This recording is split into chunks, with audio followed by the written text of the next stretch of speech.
Yeah, that's good. Okay, then we're, yeah. Yeah, that's Shelley. Okay, then we'll wait for a mayor.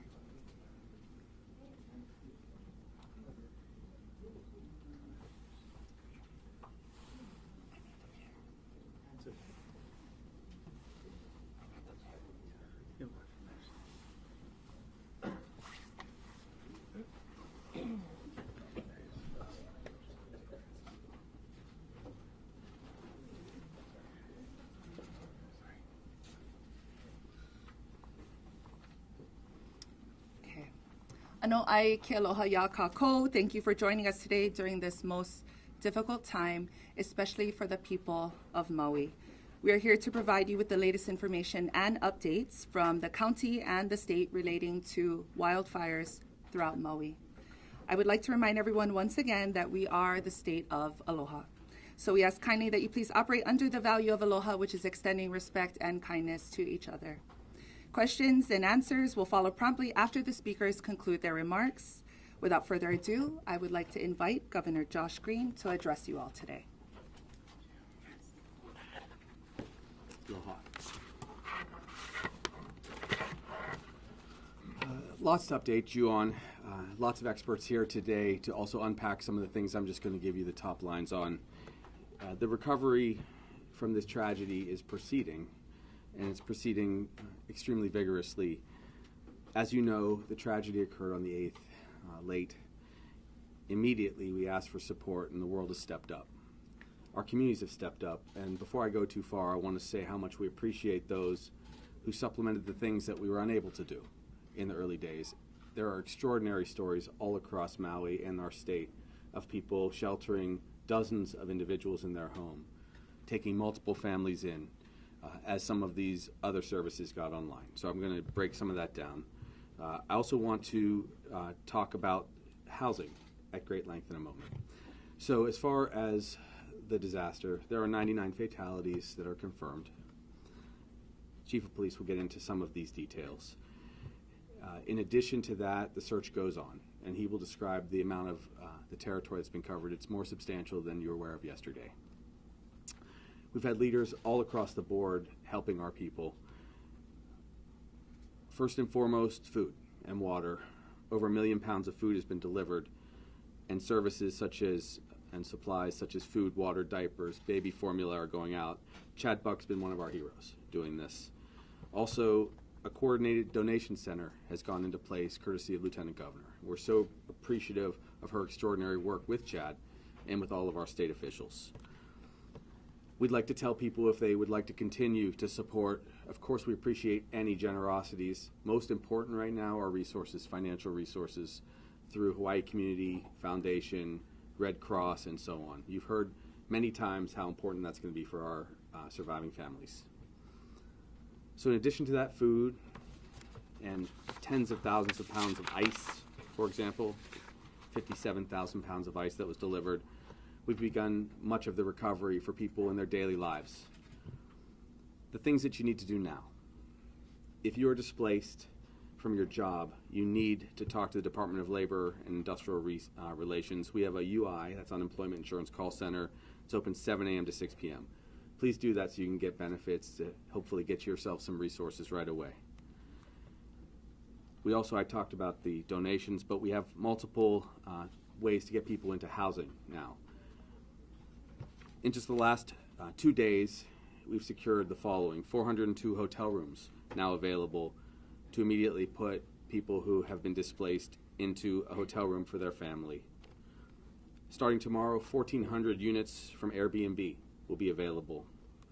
Another 160 citizens have stepped up with HHFDC to provide their houses to be shared. So it's just under 2,000 housing units are now available so we can get people sheltered.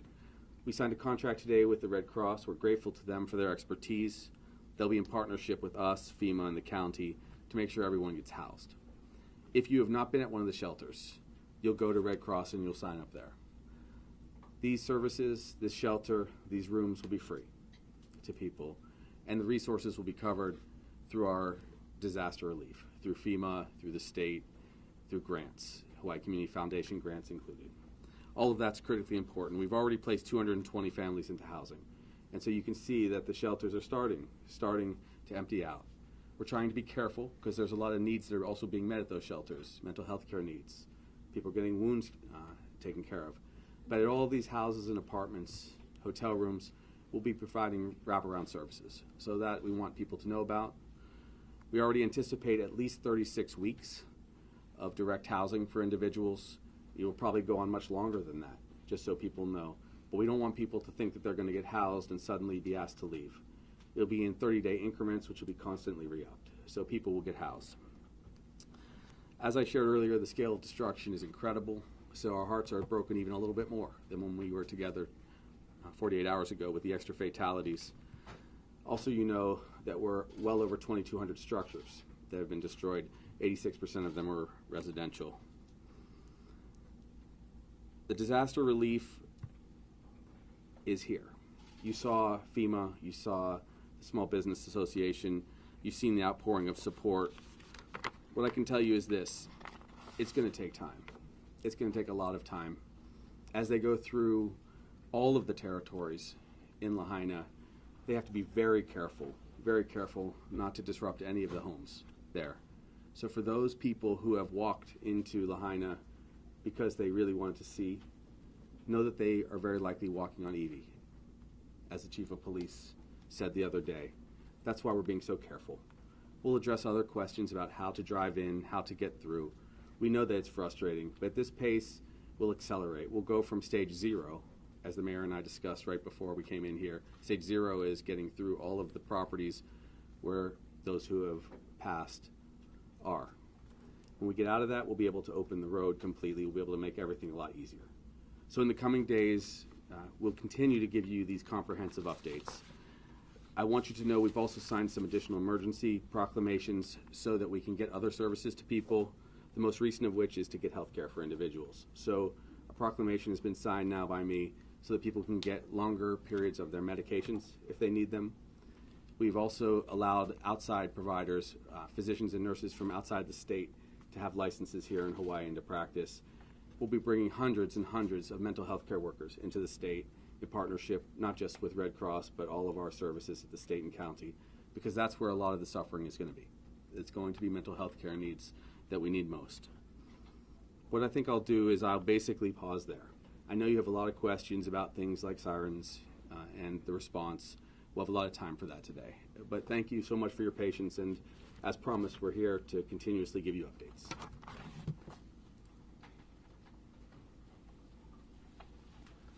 Mahalo, Governor. At this time, Maui County Mayor Richard Bisson. Aloha mai kako. Velina mai kahia pao. Mahalo no kahelana mai. Thank everybody for coming here. What I want to share with you is our deep condolences and empathy to the families who will begin to receive notifications from our department of any loved ones who have been identified, and the chief will get into more detail about that process. Again, we're also grateful for all the efforts that have been made by our federal partners, our state partners, and of course other county agencies, officials, nonprofits that are helping us. I did want to speak to the placards driving into the road system that was started. That is no longer in effect. We will be returning to status quo, and our status quo is that all residents of the west side can continue to access the west side through Kahakuloa. That continues to be in effect. All those folks who are providing services, deliveries, helping, bringing in items for family and friends can continue to go through Ma'alaya as long as they've received proper permission to do so. Again, we won't be using the placard system. This will remain on until we're done with phase 0, which is the current stage. So we have FEMA on the ground. They have 20 cadaver dogs. They have 90 personnel, teams that are here searching for our loved ones. And those folks will be speeding up that work. The number of dogs and folks that have come in has increased since this started. Phase 0 is the term that they use to describe recovering of remains. When that phase is done and they go to phase 1, we intend to again allow folks who reside in Lahaina to return to the Ma'alaya path. That is our plan. This is an evolving, fluid, dynamic situation, but I want to get that out to our public who are very interested in knowing when they can return. I also wanted to make it known, as the governor mentioned, the conditions at Lahaina town as an impact zone is very dangerous, it's very hazardous, and worse, we don't even know some of the hazards that are there yet. They haven't been measured. So anyone deciding to go there will take in toxic chemicals and other sorts of things that you don't need to be breathing. The last thing we want to do is have any loss of life for anyone else, because their curiosity outweighs their judgment. And so we ask that you heed that warning. The National Guard, General Logan, will speak to the extreme number of assets that they bring to the table for us. And I'd like our residents to know that those are additional assets that we're taking to protect you here on our island. And finally, I'd like to talk about the Family Assistance Center, which has been established at the Kahului Community Center. We're grateful to the FBI, the Red Cross, and our police officers, as well as our MEMA folks who are staffing that. We encourage all loved ones who have unaccounted for family members to visit the center, not just to give us names and cell phone numbers. And again, those cell phone numbers assist the FBI in locating people, but also, most importantly, to administer DNA swabs, so that we can make identification of anyone that is unaccounted for. Again, we also want to assure our immigrant community that none of the information you're providing to FEMA or to us will be used for any immigration enforcement. We know folks are concerned about that. We're just looking for missing or unaccounted persons. Then I'll leave you with just one last bit of information. We discovered yesterday that there was a family that was housing 60 people at a home, I want to say Napili, but on the west side, and many of those folks were unaccounted for, and they've now been reunited with their families. Thank you. Mahalo, Mayor Bisson. Next, Maui County Fire Chief Bradford Ventura. Aloha. I'd just like to give everybody a little update on the efforts that we're having on the island, just to understand what the situations are at the various locations. There's a lot of attention being given to Lahaina, but as you well know, we had multiple fires on the other side of the island that we're still having to give quite a bit of attention to. I'll start with the Lahaina, the fire area. Currently, the perimeter of that fire is cool and hasn't expanded. We will be flying forward-looking infrared over it tomorrow morning to determine if there's any hot spots around the edges of that fire, and that'll be able to guide us to some of the working areas that we still have to address on the Lahaina side of the island. Today we're working with USAR units that Mayor had mentioned from our federal partners.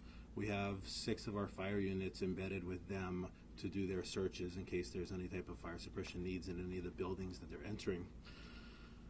The Kula fire, which was the Omapio fire that went into the Kula 200 area, there are still lots of hot spots in that fire. That fire does have quite the long perimeter, and it's in a lot of inaccessible areas and forests as well as gulches. We have had 5 resources on that fire every day since day 1, and including the last several days, multiple helicopters. In the evenings, we'll be patrolling that area with resources, at least 1 resource to be out on the Kula fire at all times, as well as the 2 Makawao and Kula stations that are in the communities, and we'll be ready to respond to other things. The Pulehu fire, which is in the valley here, has no active fire right now, and it is contained. We don't have any resources on that fire, as that fire at this time provides the least amount of threat to our community. As mentioned, we have additional fire resources that may become available soon with General Logan's team from the National Guard, and they're at the ready for us in case we have any additional needs and additional fires on the island. We've been supported by 37 Honolulu firefighters. They all came with various capabilities, from incident management team to USAR capabilities, as well as firefighting. We've embedded them into our teams to work for the last few days, and that's been a great help to us to let some of our locals rest a little bit and then rotate them back into the firefighting assignments that we have for them. And then lastly, in the Pili, which is in the north side of Kapalua, and the north side of that Lahaina fire area, there is a point of distribution that there are dozens and dozens of retired and active firefighters who are assisting, getting supplies to the community that are being brought over from all the amazing and generous donators on this side of the island, and they're getting out to a lot of people in need right now. So just share that with you. Thank you. Mahalo, Chief Ventura. Next, Maui County Police Chief John Pelletier. Aloha. Patience, prayers, perseverance. That's what we need. I'll say it every time I come up, because if I don't say it, or you get tired of hearing it, or people get tired of understanding it, it means we've lost our patience, we've lost our faith, and we lost our will. The Kama'aina of this island and this state will never, never lose their faith and will never lose their will. Period. There are 99 so far. And I think that it was said very eloquently by the mayor. Our deepest condolences, because starting tomorrow, MPD will be pushing out, with partnership with the county, the names of those that have been identified and notified. If you have not been notified because of the way the state law is and the way we're going to do this, family notification has to take place. And then if we've identified them but we have not got a notification, we'll put something to state identified, notification pending. I understand that people want numbers. It's not a numbers game. Right now we're at 99 souls and families, so we're going to continue to do that. To date, 25% of the area has been searched. We started with one dog, we're at 20. We can only move as fast as we can, but we've got the right amount of workers, the right amount of teams doing it. Just so you guys know about the search teams and what we've assembled, because I cannot say thank you enough to the incredible work of the men and women of MPD, MFD, the National Guard, Public Works, and all of the unsung heroes. You know, all these things don't happen because elves do it. It happens because human beings are doing it. And I think we take all that stuff for granted, and everybody wants perfection. But you're only going to get what you can get at the time. But the 25% and the leadership that's going right now, we have people that searched the towers 9/11, and I got reporters here and folks that they weren't alive when that happened. So you got to think about that you weren't alive when that happened. So I want people to understand the reverence of which we're doing this. The head of the FEMA team conducting this search briefed the team when we went out at the beginning and talked about this. It's not just ash on your clothing when you take it off. It's our loved ones. That's the reverence. That's why we can't have you walking down there. And we had to arrest somebody for trespassing. And so if we want to keep doing this and slowing it down, keep doing that. Do a Freedom of Information Act and figure out who that person is. Tell that story. Knock it off. We're going to do this right. We need you so much. If you're a family of somebody missing out of state, we need you to contact the Family Assistance Center. We will make a connection with the local law enforcement agency to get that DNA sample, and we'll make sure that we get that over. We've got a dedicated team that will begin the investigation component. I've actually started the investigation component. And D. Mort from the federal government will come on Wednesday to augment our team. And so we will get those notifications. We'll get them done right. God bless you. God bless Maui.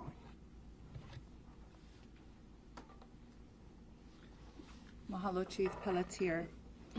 Next, Brigadier General Stephen Logan, Dual Status Commander of Joint Task Force 50. Yeah, aloha and good afternoon. Yeah, I'm Brigadier General Steve Logan. I was here on Saturday. I gave my first press release, and there's been a lot of developments since then. So let me just cover some of those. We're up to a combined strength of 254 people. Let me talk a little bit about the Dual Status Command headquarters that I now command. It's comprised of Army National Guard, Air National Guard, and active Army soldiers and airmen that all came together. Traditionally, we wouldn't be working together like this, but because of my unique status, being appointed by the Secretary of Defense, I'm able to command and control these forces so that we can have or achieve what we call unity of effort. Each organization has unique capabilities, and this enables me to draw back to what's either on Oahu or in the rest of the Army, Navy, Air Force, or Marines, and through a process, bring those assets here.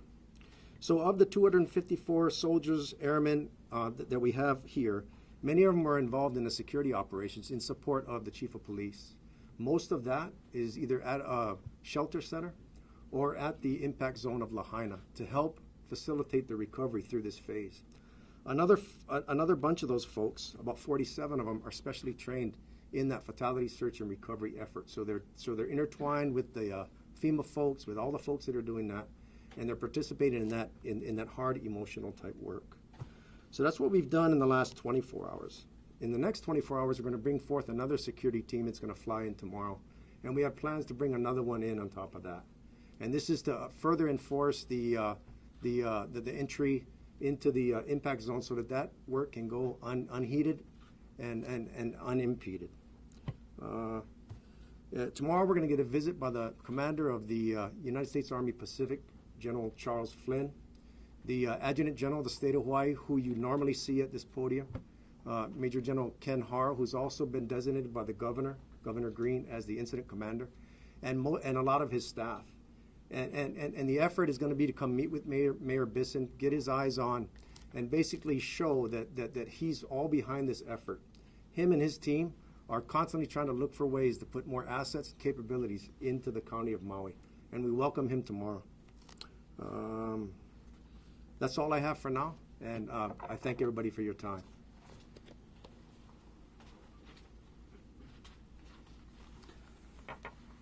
Mahalo, Brigadier General Logan.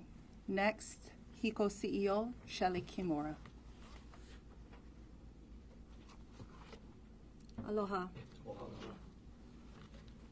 I first want to start by recognizing the extreme grief of those that have lost family, friends. The entire state is grieving with you. All of us at Hawaiian Electric are grieving with you.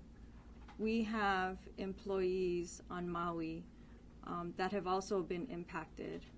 And we cover islands of Maui, Oahu, Molokai, Lanai, and Hawaii Island.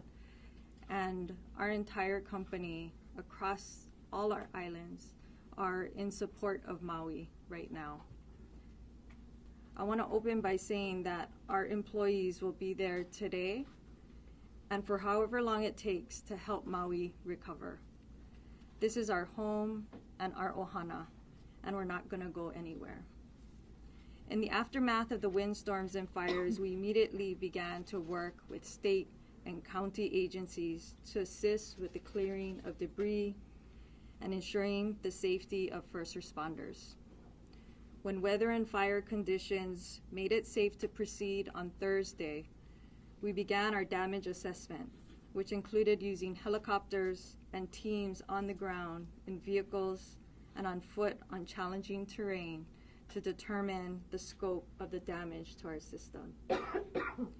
It was clear that our system that serves 12,000 West Maui customers had been severely damaged. All 3 transmission lines that go over serving West Maui were out of service. A day after inspecting the lines, our crews were able to restore almost half of all customers who had lost power. Hawaiian Electric worked closely with state and county emergency management teams who prioritize critical circuits for restoration, including those serving stores, pharmacies, gas stations, county water, wastewater, and public safety facilities. That's where we focused our work so that people would be able to get groceries, clean water, medicine, fuel, and other essential life needs. On Saturday, we brought back circuits serving hotels and resorts along the Ka'anapali coast, making those places available for housing and many people displaced by the fires who are living in emergency shelters. Even outside Lahaina, there's significant damage to the electric system. This is in West Maui. The repairs we've made to restore power to critical facilities is temporary. There's a lot of work that still needs to be done. By the end of the day today, we're targeting to have power restored to about 80% of the customers affected. And this doesn't include the homes and businesses that were in Lahaina. Of the 12,400 customers who lost power during the windstorms and fires in West Maui, we have restored all but about 2,000. This doesn't include an estimated 2,200 homes and businesses that were destroyed. Today, we safely energized the Lahaina Civic Center and neighboring areas, and we're working to use a mobile substation to bring additional customers online. We're working with Maui County and other agencies to set up community resource and information centers in West Maui to provide in-person assistance and information to residents. Right now, there's roughly 400 Hawaiian Electric employees from across all the islands we serve. In addition, we have numerous contractors from Hawaii and the continent focused on working safely to restore power, repair damage, and support communities and our employees. We've shipped 26 specialized vehicles and pieces of heavy equipment from Oahu, and more equipment and more people are on the way.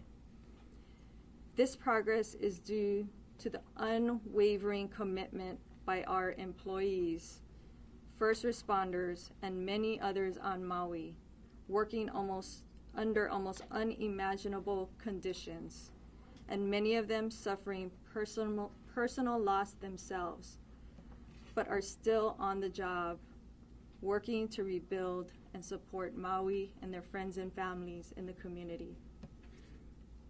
I've been meeting with members of our Maui Ohana over the past days, and I couldn't be more proud of them. Their hearts and hands are fully committed to this work. Based on our damage assessment, which is ongoing, as of this morning, we have 400 poles damaged or destroyed out of 750 in West Maui. 300 out of 575 transformers were visibly damaged. The Lahaina substation was destroyed. We've restored power to West Maui on one transmission line. The other two remain out of service. Upcountry, we have 103 customers who are without power. There are still hot spots in the area, falling trees, branches, and debris that makes the restoration effort challenging and sometimes unsafe for crews and the public. So our first priority is the safety of the public and our crews. This will be a very long and complex recovery. We're working closely with our state and county emergency management partners to ensure we're aligned on the same priorities for restoration and community support. This isn't just about getting the power back on for us and for all of us.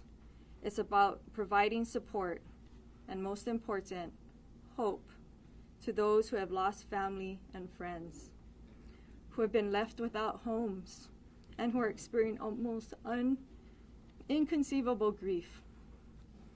Hawaiian Electric is committed to being here for our Maui Ohana and for all of the community, no matter how long it takes. Mahalo.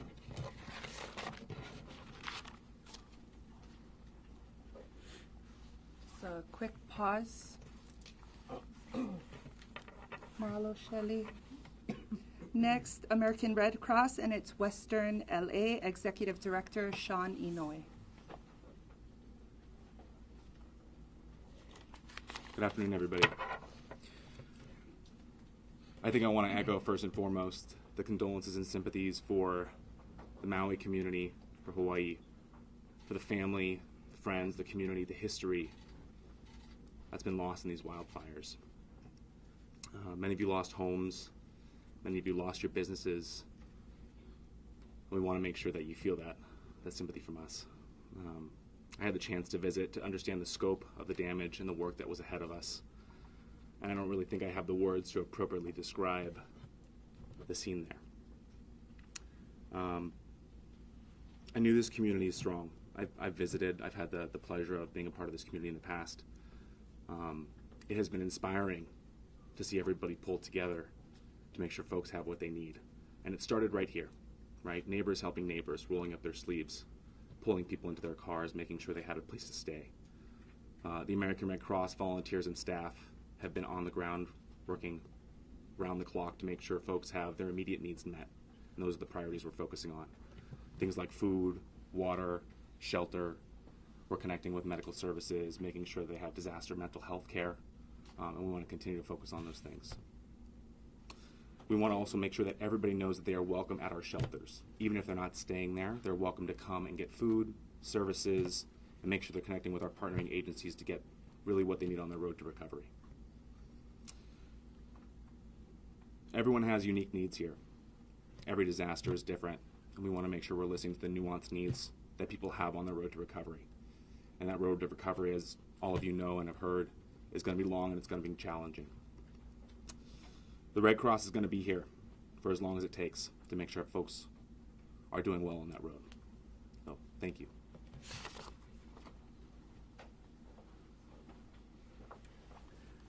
Mahalo, Sean. Okay. Finally, Maui Humane Society CEO, Lisa Labreck.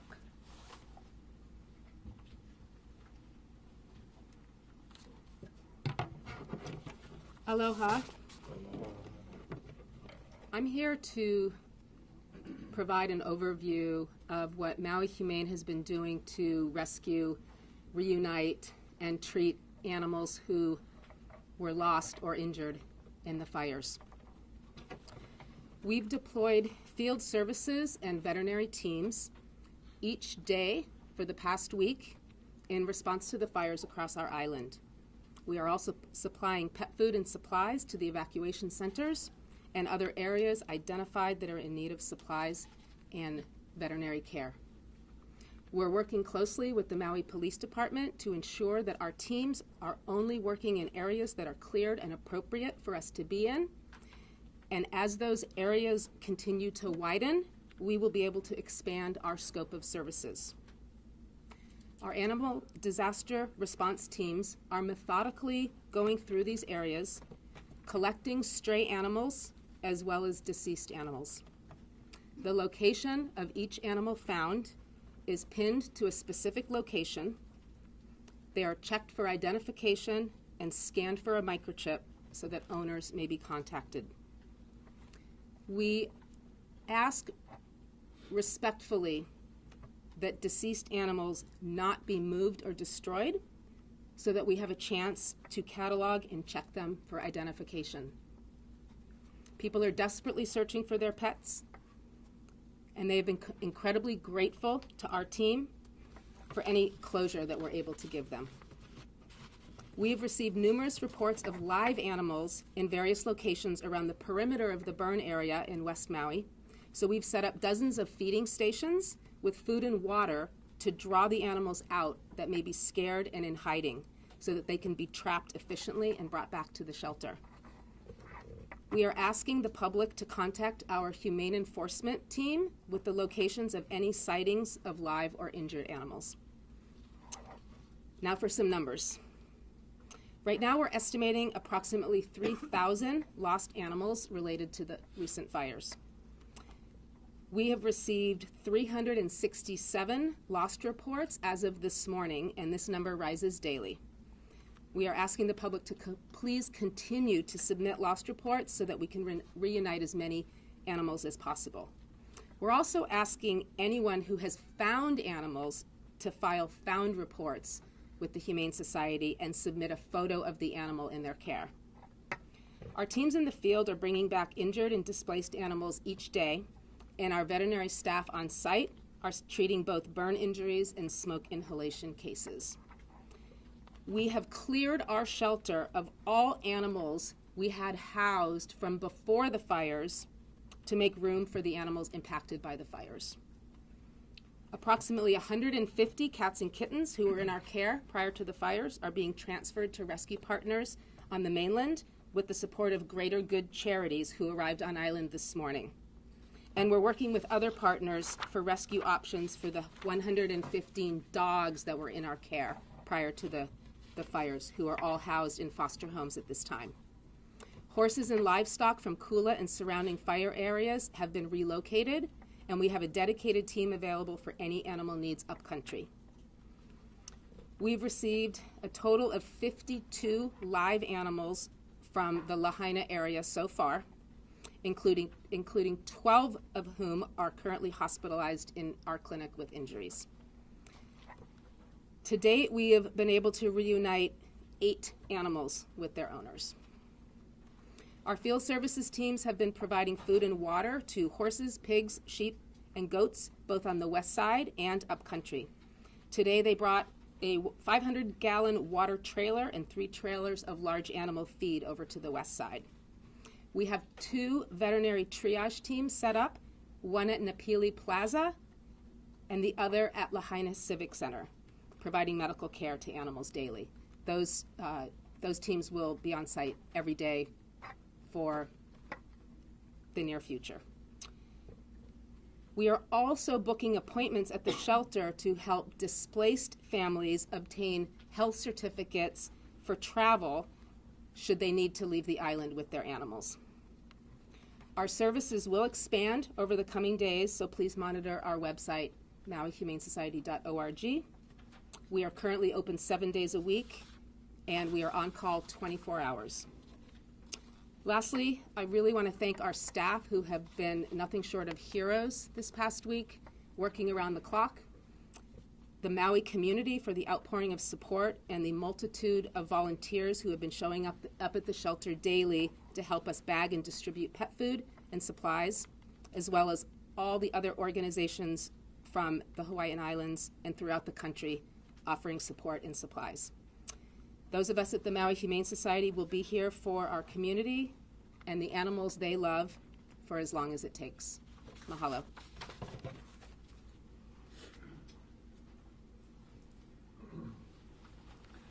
Mahalo, Lisa. Now I would like to open up to the floor for questions from the media. I'd like to remind everyone that we welcome all questions, but we do ask for aloha and kindness in asking them. Please raise your hand and await my acknowledgement, at which time you will be asked to state your name and your news organization before proceeding with asking your question. I will also repeat the question back so that everybody can understand the discussion very clearly. In the spirit of allowing everyone in attendance the opportunity to try to ask a question, we're kindly asking for your kokua in 1 question per news organization versus per person in attendance. Mahalo nui, and with that, we'll start with our dear Martha. Thank you. Thank you for your time. Thank you for your time. Governor, is it possible to ask you a question, please? Sure. Can you state the question so I can repeat it back before he comes up? Yeah, of course.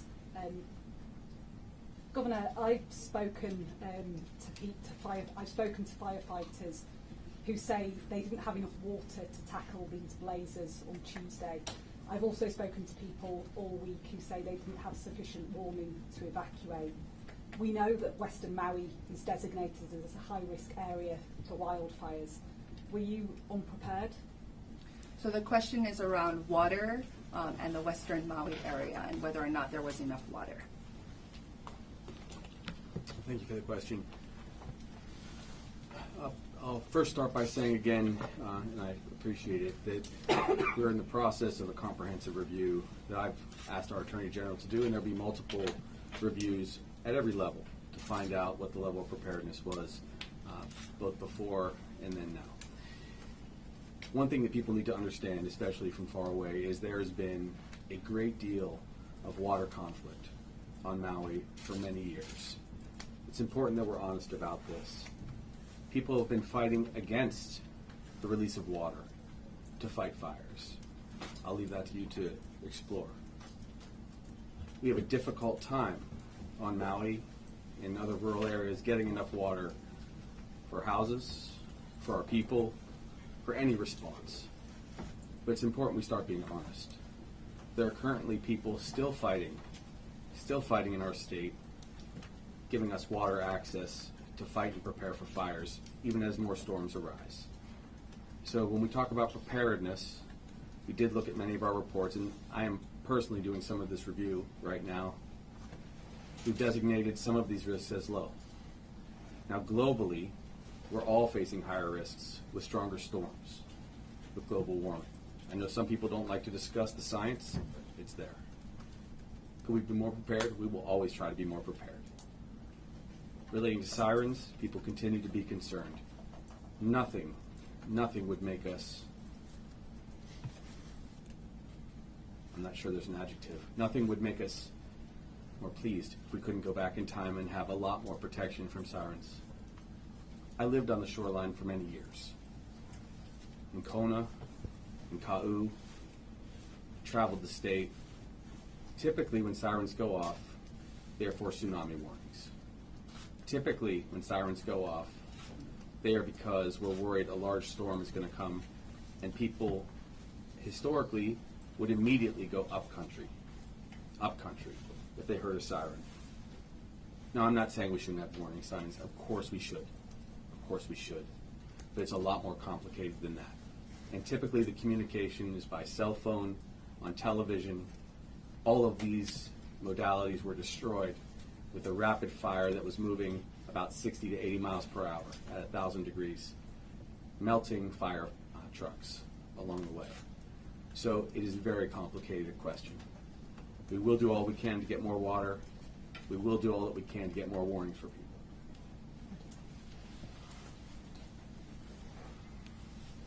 Thanks, Martha. I know hands are raised. What I'm gonna do right now is go with those that were here on Saturday and didn't get their question asked and answered. So we'll start with local Maui native Monica. Monica Schmidt, Fox 5, Las Vegas. What's being done to keep generational properties and families? There's a lot of concern about predatory realtors reaching out to property owners already. What's being done to make sure that INA stays with local families and not going to developers? So the question is around maintaining the INA that has been devastated and ensuring that that stays with local people. Yes, so I appreciate that. That's very important to us. So I've actually reached out to our Attorney General to explore options to do a moratorium on any sales of properties that have been damaged or destroyed. Moreover, I would caution people that it's going to be a very long time before any growth or housing can be built, and so you will be pretty poorly informed if you try to steal land from our people and then build here. In discussions last night amongst colleagues of mine, people I trust, we're hopeful to create a memorial for the people in the state of Hawaii in this site. We'll also invest state resources to preserve and protect this land for our people, not for any development, for our people locally. I'll also tell you that this is going to impact how we view, because of tragedy, how we view all of the development in our state. And much of what we do is challenged by other laws, federal and otherwise, that don't let us restrict who can buy in our state, but we can do it deliberately during a crisis, and that's what we're doing. So for my part, I will try to allow no one from outside our state to buy any land until we get through this crisis and decide what Lahaina should be in the future.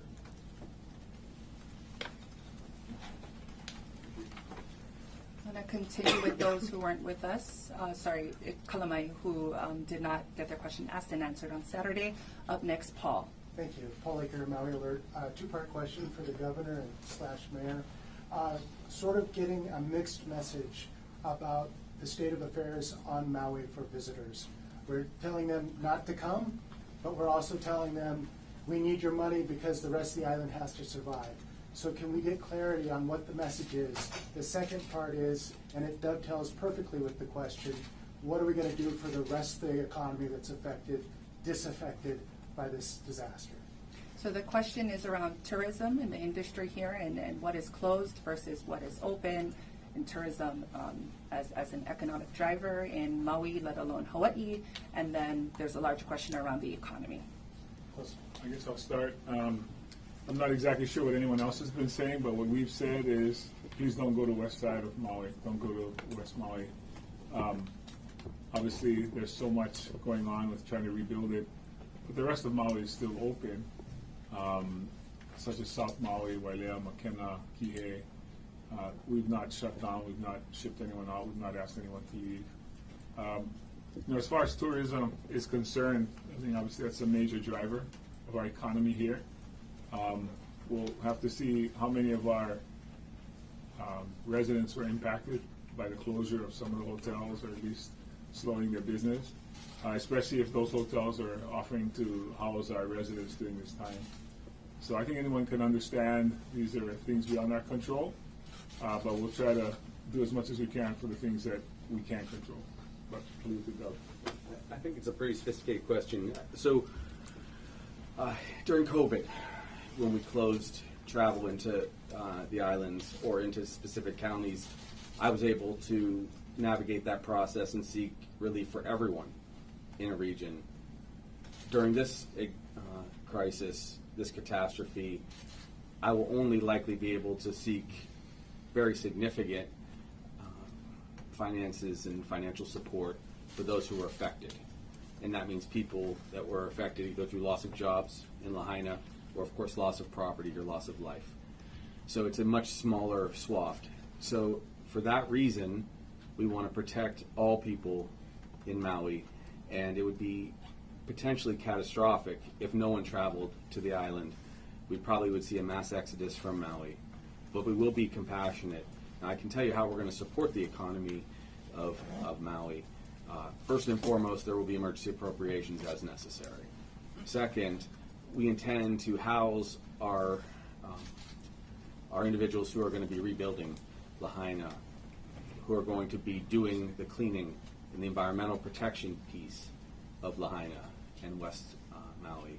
So we will bring that economic activity, which means that billions of dollars through FEMA from the president, I have his assurance, which has been very generous of him, billions of dollars will flow into our economy. We will use local people to the greatest extent we can. I'm already contemplating a works project for local people exclusively, not unlike what was done in the era of President Roosevelt, so that we can have works programs and jobs created so that once we do rebuild, in whatever form that is for local people, thank you again, that's done by local people. So it actually will create a lot of economic activity, but in a tragic sense, because we will be rebuilding what we've lost. Mahalo. Okay. Mika, So, name and organization. Mika Miyashima with KITV4 Island News. We're seeing posts on social media, we're hearing talk about, mistrust with FEMA. So can you clarify what homeowners who lost their homes can expect, and is there anything finding them if they receive assistance? Question is around mistrust in FEMA, and then what homeowners can expect if they've lost their homes. Yes. In terms of assistance. And is there anything binding them if they receive assistance? And anything binding them if they receive assistance. So because FEMA's so busy in the field with recovery today, we let them be. But I get to spend a lot of time with the administrator of FEMA. The answer is no.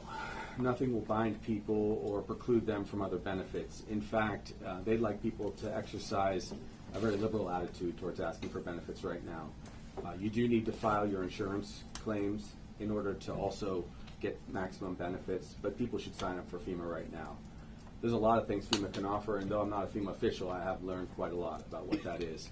First and foremost, it can offer rental assistance, and they will be covering the costs of rehousing people.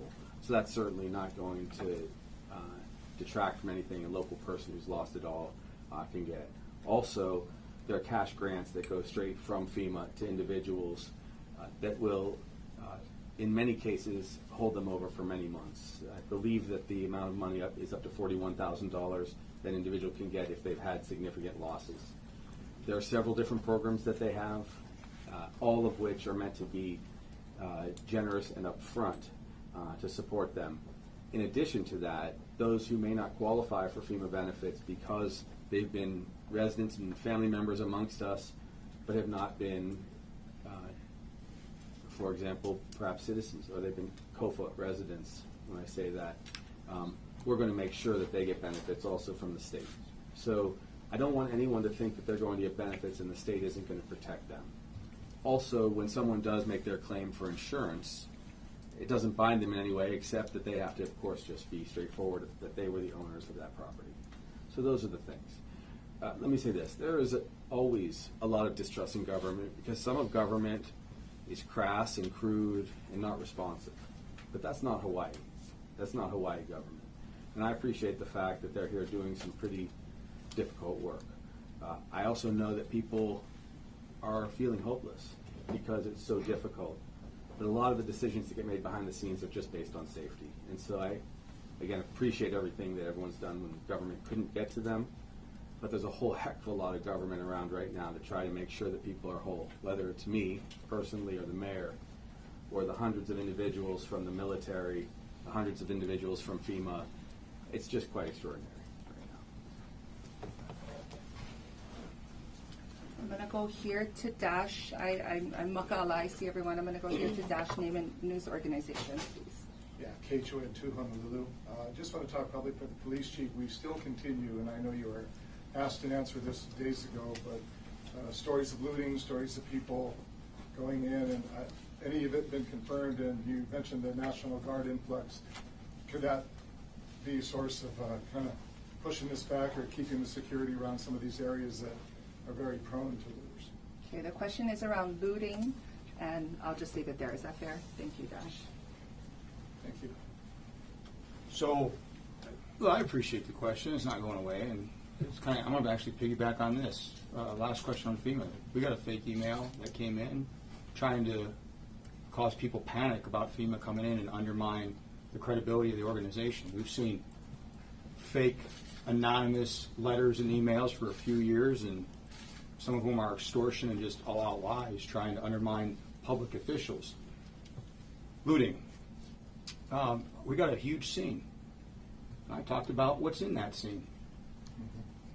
Talked about what's there's nothing to go in there as far as an item to go get in the contaminated area, but what you are getting is precious. So we're going to keep you out. We don't have, and for the people outside, Hawaii is the most loving, kind, incredible people. The spirit of aloha is real. It matters. So when you have people saying we have looters and rioters and all this other stuff, shame on you. These are our people, and they're hurting. And if you want to make something sensational, we'll make it sensational. But I checked before I came in, and I said, do we have any reports on looting? No. I've got extra patrols up in Napili because people felt a little scared and nervous. Sure. If you're scared and nervous, we expect that. That's why I want to free my officers out of standing perimeter. I'm going to put his folks to stand perimeter so we can go be cops. So if you need to go in that area, do it when it's safe. Otherwise, stop being part of the problem. Be part of the solution. Thank you.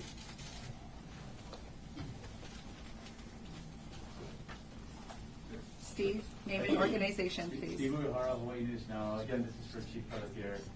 I just wanted to make sure that I fully understand what we're talking about with family notification. Are we saying that none of the 99, the families of the 99 have been notified yet that they've lost loved ones? And how does it happen tomorrow? Is it face-to-face and so forth? So the question is around clarification of the notification, the 99 identified, if that's fair, Chief, and then how does that process work for notification? It's really a great question, right? And we talked earlier about doing it, Pono, doing it right. Once we get positive identification, then I actually I have a DNA expert here if we ever needed to have that, but maybe afterward, if folks have individual questions, I could get to that. But what we're going to do is we're going to get a positive match. We actually have 3 positive identifications from fingerprints. So I don't have more than 3. So there's 96 that we don't have fingerprints. So we can keep going deep, like, you understand, you know. So just, I'm trying to be as reverent as I can, but once we get it positive, we have to contact the family. And then we have to make sure that we give that family that notification. We're obligated to give the family notification before I can release that. You can imagine how painful that's going to be. And so today, we wanted to make sure, because I personally had a fantastic conversation with the prosecuting attorney, Andrew Martin, who's really, to say he cares about his community is an understatement. And we talked specifically about, let's make sure we give the family the notice that this will become a public record and we're going to have to get it out.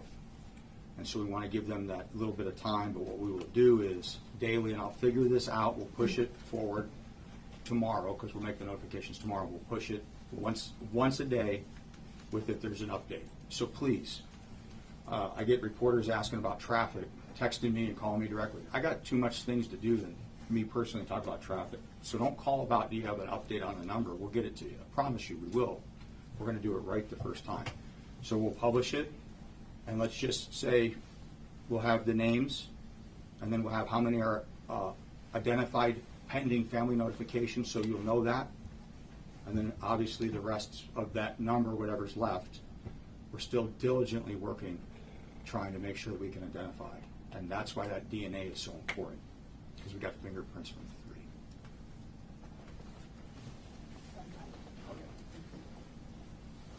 I'm going to go over here, change it up a bit. Christina, name and organization, please. Christina Jadra with Civil Beat. This is a question for Ms. Kimura. This is a difficult question, but I do feel I have to ask. There are concerns about Kiko's lines falling, and that may have played a role in causing some of the fires. Your response to that, is there any indication that that is true? So the question is around concerns about Kiko's poles falling and as it relates to the devastation. We are in the very early days of responding to this tragedy. As you've heard, the things we've been focused on have been safety, restoration, aligning with the priorities of the state and county to restore the community. We've been putting all of our resources to that. We will be doing our own investigation. The state will be doing an investigation. We will cooperate fully in that. I think we all believe it's important to understand what happened, and I think we all believe it's important to make sure it doesn't happen again. And that's all we know at this time. I'm going to go over here again. Dan, name and organization. Dan Nicasso, Honolulu Star Advertiser, Chief Public here, if I may. You mentioned there was an arrest. Could you be a little more specific of what that alleged crime was, when it happened, and then going back to arrest, there was that brawl a couple days ago. Were there any arrests there? What were the potential crimes? So the question were law enforcement officers assaulted? So the question is around clarification and some details around the arrests, or any arrests. I'm not talking about the time I beat you up. So the best part about my mayor is that he's a judge and he can call shenanigans. And that was 3 questions, I think. So, yes, you did. So I might answer it just one time, like in such a way as to say it like this. There was an arrest yesterday for trespass. I will let you do the rest. I'll let you look at the details. I'll let you figure out what you want to publish, and you tell that story. But don't go in that scene. He issued the proclamation last week. Why are you still going there? Unacceptable. We already covered that. If we're talking about the fight when the 200 people stormed, officers were able to tactfully escort them out. I'll let you fill in the blanks on that. I got some folks that are very convincing. And, there's not really a story there. So I'm just going to leave it to my last answer about the people. Thank you. Thank you, Chief. I'm going to now mix it up and come down here. See, iHeart, I didn't forget. Thank you very Paul. kindly. I No, not appreciate Paul. it. Okay. Steve Gregory, iHeart Media, KFI Los Angeles. You know, people we've been talking to, the word distrust has come up quite a bit in conversations we've had with locals. And I think a lot of it has to do with the fact that media are not allowed into areas, and there's no independent or objective reporting allowed because we're not allowed access. We're getting a sanitized version, we're getting a one-dimensional version of events. At what point is the media going to be allowed to start reporting what's really going on? The question is around access as it relates to media. Yes, Mayor. So, how many media went with us in on Saturday? You see a raise of hands? So I'm sure there were many with us. 6 or 8. Because we had a media gaggle with us on Saturday. To suggest that we're not providing access is just simply inaccurate. Well, we're being turned away. Well, I'm glad you're being turned away in this case because otherwise you'd be tromping on our dead neighbors. Now, you know, I'll answer the questions. You've done enough. That is what's happened. We've twice been in there. We've showed a great deal of pictures. There's footage. If you want to see the dust of those who have been lost, that's what you would see if you walk down there. Moreover, we do want to tell the stories, which is why we're here today. And we're happy to tell the stories, but a lot of the stories are very personal stories that people tell us in confidence because they don't know yet themselves what they've lost. So feeding your desire to tell a story, you in particular in this moment, is not my goal. My goal is to make sure people are protected, my people are protected from the additional trauma. The stories can be told over the many months. Your desire to tell it here on day 5, when people are beginning to go through the worst psychological traumas of their lives, is simply ugly. Thank you. Thank you, Stevie. I'll go straight back there. Wesley Cornet for Press 24. I have a question about the placard distribution this morning. I don't know if the mayor or the lead. What's the question? About placard distribution this Okay. morning. Okay, the question. Oh, go ahead. Yeah, first of all, there was a PD communication saying that it was stopped because there were basically people who had no business being there who were lining up. First of all, who were those people? Were these tourists or were these residents of unaffected areas? And second, why was the decision not made to continue distributing those placards to legitimate recipients and turning back people who were not? In general, the question is around clarification on the placard system. So MPD sent out the notification. MPD tried to make the placards. We tried to make it work. The problem is well, I don't see why everybody at 6 o'clock in the morning needs to line up to hurry up and get a placard for a legitimate reason to go out there. There was a very clear protocol for West Maui residents, for emergency officials, and other reasons. And so we didn't get that showed up. You know what we got? We got a whole bunch of people that are just real curious to get over there. And so they wrecked it for everybody else. And we tried to have an orderly system. We can't do that. And it's no different than saying, hey, we've got free food and we're going to be distributing it. Because think about it, we were for 2 days and then tomorrow night we were going to start to enforce it. Why would we do that? There was a blue placard if you were a West Maui resident. And you would tape it up on your passenger side of your window and you could drive by and the officer could just simply wave you through and we would have no or limited or less congestion in the travel areas because you got already vetted.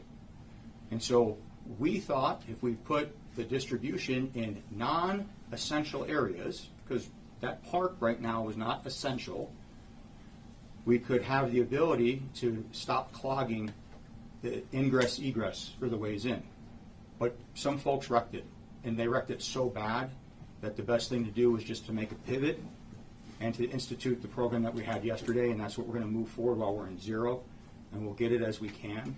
But at the end of the day, if we think it's the juice ain't worth the squeeze, so to speak, then that's just what we're going to do. So I got tremendous support from the gentleman, the team behind me, and you know, the intent was good, but it just didn't work the way we wanted to. So we'll continue to look at different solutions, but that's the answer.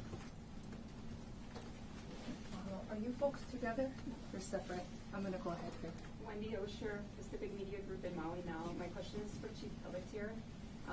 you discussed the sensitivity of the site over there, and we're in the middle of hurricane season. It goes on through the end of November. What is being done to protect the area, and do you think you'll be done anytime soon with the processing? Give us a timeline. So the question, it's a multi-pronged-ish question, which is around the protective measures in place, if any, due to the fact that there's hurricane season through November, and then the timeline for when all of that can be completed. That's actually a fantastic question. So if I start throwing dates and times, I need a little bit of grace and latitude that we don't say, you said, and this is what it is. We'd like to get to approximately 85 to 90% by this weekend. No guarantees that we do. We talked about being at 3%, and now we're at 25%. And then we sort of started, and then maybe the percentages, and you're like, wait a minute, what about the numbers? And they didn't go up as quickly as they did, and that's a story in and of itself.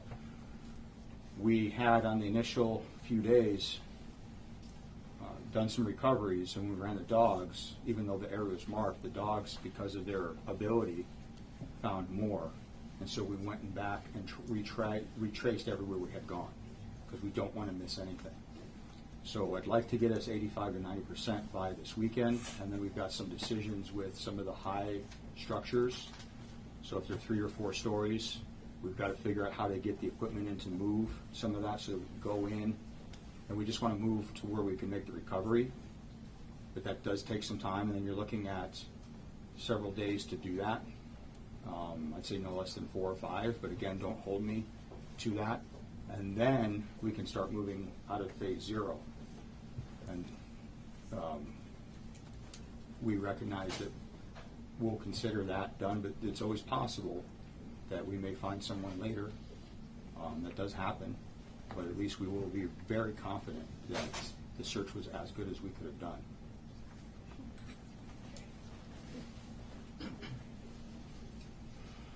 I'm going to go all the way back there, this Wahine, all the way back here, yes. Yes. Canadian Broadcasting Corporation. We've been speaking to people who are... Sorry, what was your name? I'm from the Canadian Broadcasting Corporation. Do you have a name? Yes. Okay. People who are between areas, and they say that they would like to get to distribute supplies to people who are telling us that they're running out of food and water and having to ration these things. Is this true? What is the disconnect between a lot of these distribution centers and people that are apparently isolated? The question is around supplies and distribution centers. This is the first I'm hearing of this. We have at least 3 hubs set up. Is this person from West Maui or from another part of Maui? We've been speaking to people just south of Lahaina. Okay. Yeah. So at the beginning, near Puamana. So the closest, we don't have any hubs set up in the impact zone. The closest one is off of Keawe Street, which is just across Cannery Mall, and it's huge. I mean, there's more than enough there. That actually is like a central hub that takes food out to Napili, the Napili Plaza, Napili Park, and I know there's more than enough. There's so much donations. That might be something you guys might, at some point talk about. But there's lots of generous donations of food, water. People are just allowed to come by. But another location is right outside here at the War Memorial Gym, where we have a whole field full of supplies, and people are allowed from Lahaina are allowed to drive through, pick up a food box, pick up water, and drive through. So we have two drive-through lines. One, people dropping off donations, and then people picking up as a drive-through.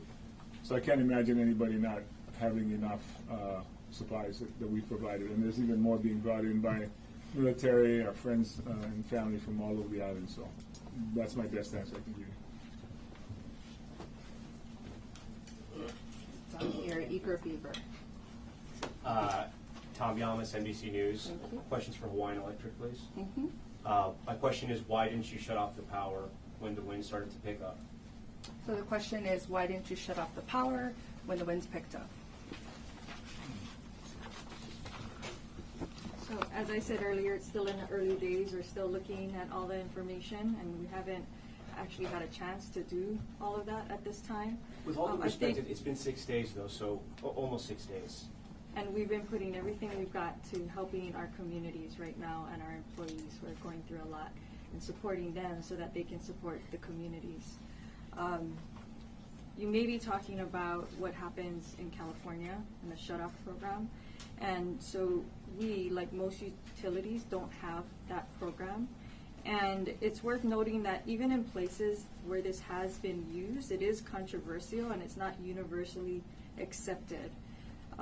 It can be seen as creating a hardship for those customers that have medical needs that are at higher risk. So these programs, particularly for elder or other vulnerable people who have specialized medical equipment, this can be a very high risk for them. So that's why many don't have it. It's also, it would require coordination with first responders. And as you have probably seen and maybe even reported, that in Lahaina, the electricity powers the pumps that provide the water. And so that was also a critical need during that time. So to be clear, it wasn't an option. Shutting off the power wasn't an option, just to understand what you're saying. There are choices that need to be made, and all of those factors play into it. And so every utility will look at that differently depending on the situation. Thank you. I'm down to my last two questions. I'm going to go. Okay. Chivo Ching Johnson with Akaku. Being in the very early days, there must be some volunteer work available for people that want to volunteer, and I know that that will become more evident and more available.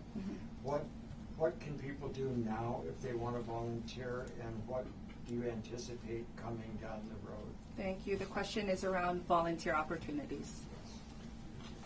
Thank you very much. Yeah, that is something that we would value very greatly. So, first and foremost, we have an incredible Red Cross team here, and volunteers at their centers have been very valuable. Also, we're about to house somewhere between 2,000 and 4,000 individuals who will need wraparound services. And a lot of those wraparound services are going to require some very labor-intensive support. So what we'd love to see is more and more people sign up with the Red Cross as volunteers.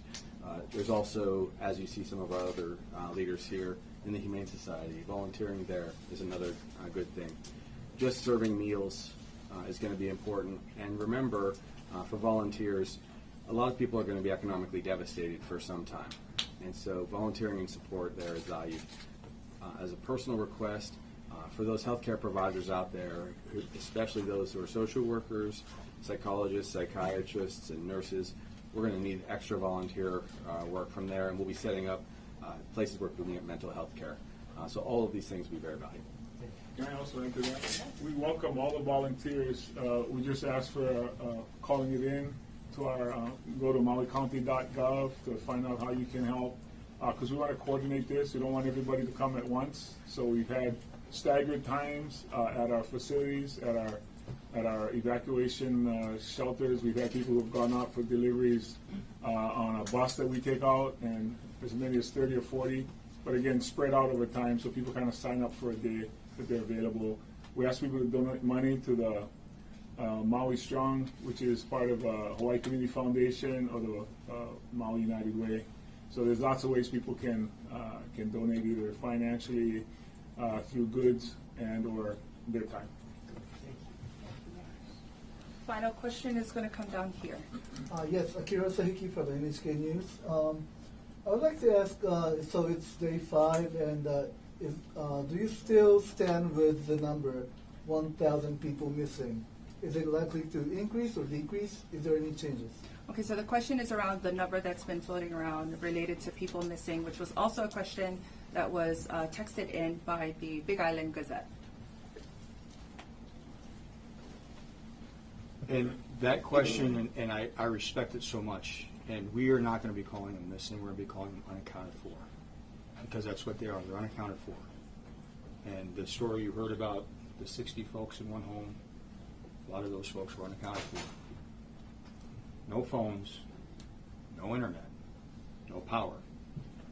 I'm going to throw a little kind of, you don't get it both ways. I'm sorry, you don't get it both ways. You want us to turn the power on, or you want us to do an after action? she's going to turn the dang power on. Okay? You want notifications, or you want the power shut off? You don't get it both ways. And so we're going to get that number. I promise you, we have multiple. When I say multiple resources, I'm not even kidding. We have maps right now that I can explain. As we're doing the search, we've got that search with the known residents through the county maps. Plus, and then on top of that, we've laid the open source information. On top of that, we've got the investigator information. And so we're constantly moving the map to try to figure out and help us identify. And so we're building and we're using the best technology possible. So we're going to get everybody that's unaccounted for, to the best of our ability, accounted for. But I can't promise that we're going to get them all, and I don't think that's fair to ask that. And that's why the Family Assistance Center, the mayor was so passionate and so right. Please, if you're missing people, go there. Help us get that. We're bringing in from HPD on Oahu, we're bringing in officers and detectives to augment our team to do investigations as when family members come in, so we can ask the questions: who, what, when, where, why, how. And so we're going to get that to the best of our ability, but it's going to be relentless in our pursuit to do it right. Thank you.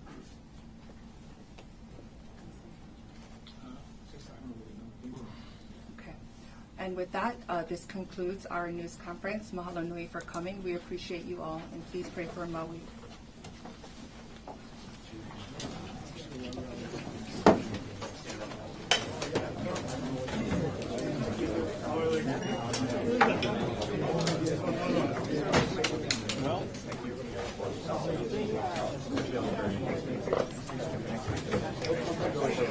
Well,